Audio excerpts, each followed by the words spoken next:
റബ്ബിൽ വസ്സലാത്തു വസ്സലാമു അലാ അഷ്റഫുൽ മുർസലീൻ വഅലാ ആലിഹി വസഹബിഹി അജ്മഈൻ അമ്മാ ബഅദ്.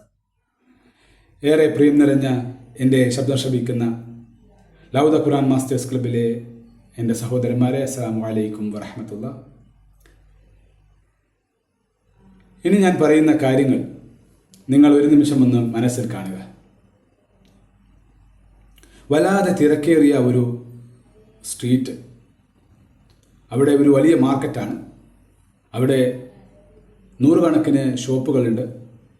ഈ ഷോപ്പുകളിലെല്ലാം കച്ചവടക്കാർ ആളുകളെ അവരുടെ കടകളിലേക്ക് ആകർഷിക്കാൻ വേണ്ടി ശബ്ദമുയർത്തിക്കൊണ്ട്, വിലകൾ വിളിച്ചു പറഞ്ഞുകൊണ്ട്, മറ്റു പല രീതിയിലും ആളുകളെ ആകർഷിച്ചുകൊണ്ട് അവരുടെ കടകളിലേക്ക് എത്തിക്കാൻ വേണ്ടി തിരക്ക് കെട്ടുകയാണ്. ഈ ബഹളമയമായ അന്തരീക്ഷത്തിൻ്റെ ഈ ഒരു മാർക്കറ്റിൻ്റെ തൊട്ടടുത്തുള്ള വലിയൊരു റോഡിൽ നൂറുകണക്കിന് വാഹനങ്ങൾ ചീറിപ്പാഞ്ഞുകൊണ്ട് ഓടിപ്പോകുന്നുണ്ട്. ഇവയിലെല്ലാം ഓരോ ജീവിതങ്ങളുണ്ട്. ഇവയിലെല്ലാം ഓരോ മനുഷ്യരിലും നൂറ് ചിന്തകളും ആകുലതകളും, വൈകുന്നേരത്തോടെ അല്ലെങ്കിൽ രാത്രിയോടുകൂടി ചെയ്തു തീർക്കേണ്ട 100,000 പ്രശ്നങ്ങളും കാര്യങ്ങളുമുണ്ട്. ഇതിനപ്പുറത്ത് ഒരു വലിയ ഹോസ്പിറ്റലിൽ തങ്ങളുടെ ക്യൂവിനായി മറ്റെല്ലാ തിരക്കുകളും മാറ്റിവെച്ച് ക്ഷമയോടെ കാത്തിരിക്കുന്ന കുറേ മനുഷ്യരുണ്ട്. തൊട്ടപ്പുറത്തുള്ള വീട്ടിൽ ഉച്ചഭക്ഷണം കഴിഞ്ഞ് ആലസ്യത്തോടുകൂടി കിടക്കയിൽ കിടന്ന് മണിക്കൂറുകളായി ഷോർട്സ് കണ്ട് സമയം കൊല്ലുന്ന ആൾക്കാരുമുണ്ട്. ഇങ്ങനെ ഓരോ ദിവസവും നമ്മളുടെ ഓരോ മണിക്കൂറും പലവിധ ദുനിയാവിൻ്റെ പ്രശ്നങ്ങളിൽപ്പെട്ട് കുഴഞ്ഞു മറിഞ്ഞ് അങ്ങനെയാണ് നമ്മൾ ദിവസങ്ങൾ തള്ളി നീക്കിക്കൊണ്ടിരിക്കുന്നത്. ഇതിനിടയിൽ ഈ സകലമാന ചലനങ്ങളും നിന്നു പോകുന്ന അതിഭീകരമായ ഒരു നിമിഷത്തെ സംബന്ധിച്ചാണ് ഇന്ന് ഞാൻ നിങ്ങളോട് സംസാരിക്കുന്നത്. അന്ത്യനാളിൻ്റെ അന്ന് നാം ഘോര ശബ്ദം കേൾക്കുകയും ആ ഘോര ശബ്ദം കേൾക്കുന്നതോടുകൂടി ഈ സകലമാന ചലനങ്ങളും നിന്നു പോവുകയും ചെയ്യുന്ന ഭീകരാവസ്ഥയാണ് അല്ലാഹു സുബ്ഹാനഹു തആല സൂറത്തു യാസീനിൻ്റെ 50-ാമത്തെ വചനത്തിലൂടെ നമ്മളോട് സംസാരിക്കുന്നത്. സുബ്ഹാനല്ലാഹ്. ബിസ്മില്ലാഹിർ റഹ്മാനിർ റഹീം. ഫലാ യസ്തതിഊന തൗസിയതൻ വലാ ഇലാ അഹ്ലിഹിം യർജിഊൻ. അപ്പോൾ വല്ല വസിയത്തും ചെയ്തു വെക്കാൻ അവർക്ക് സാധ്യമാവുകയില്ല. അവരൊരാൾക്കും സ്വന്തക്കാരിലേക്ക് മടങ്ങിച്ചെല്ലാനും സാധിക്കുകയില്ല. സുബ്ഹാനല്ലാഹ്.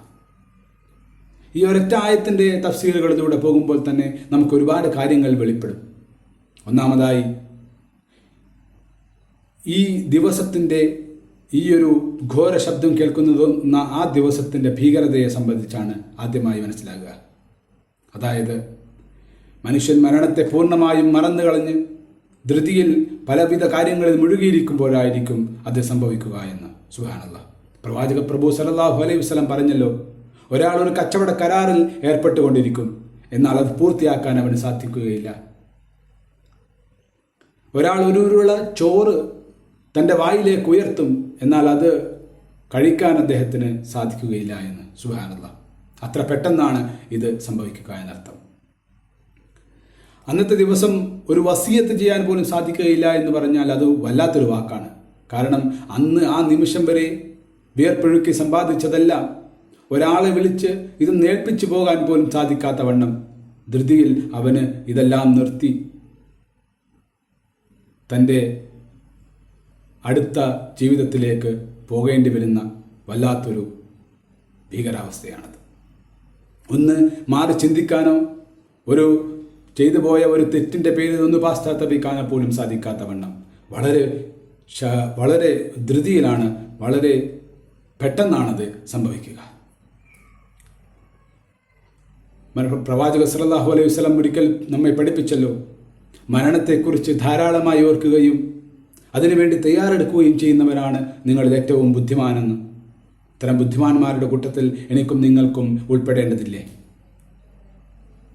ഞാനും നിങ്ങളും കയ്യിൽ പിടിക്കുന്ന ഈ മൊബൈൽ ഫോൺ, ഈ മൊബൈൽ ഫോണിൽ നമ്മൾ കുറിക്കുന്ന ഒരു മെസ്സേജ് അത് ഡെലിവർ ആകുന്നതിന് മുമ്പ് ഈ മൊബൈൽ ഫോണിൽ നിന്നും നാം വിളിച്ച ഒരു കോള് അപ്പുറത്ത് അത് അറ്റൻഡ് ചെയ്യുന്നതിന് മുമ്പ്, നാം നമ്മുടെ വായിൽ നിന്നും പുറപ്പെട്ട ഒരു വാക്ക് അത് പൂർത്തിയാക്കുന്നതിന് മുമ്പ്, സുബ്ഹാനല്ലാഹ്, നമ്മൾ ഇരുന്ന ഈ ഇരിപ്പിൽ നിന്ന് എഴുന്നേൽക്കുന്നതിന് മുമ്പ് പെട്ടെന്ന് ഈ ലോകം മുഴുവനും സ്തംഭിച്ച് നിന്നു പോകുന്ന, സകല ചലനങ്ങളും നിന്നു പോകുന്ന വല്ലാത്തൊരു അവസ്ഥയാണത്. സുബ്ഹാനല്ലാഹ്.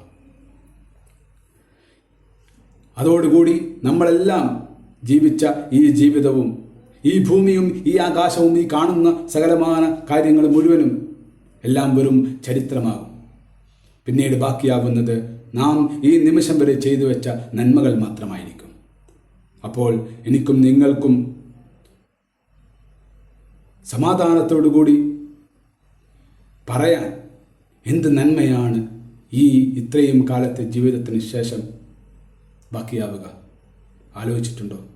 ഞാനും നിങ്ങളും അത് ആലോചിക്കേണ്ടതല്ലേ? സുബ്ഹാനല്ലാഹ്.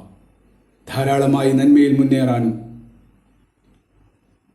അങ്ങനെ മരണസമയത്തിന് മുമ്പ് അല്ലെങ്കിൽ ഈ ഒരു അന്ത്യനാളിന് മുമ്പ് സുബ്ഹാനല്ലാഹ് നല്ല രീതിയിൽ അള്ളാഹുവിലേക്ക് മടങ്ങാനും എനിക്കും നിങ്ങൾക്കും സാധിക്കട്ടെ.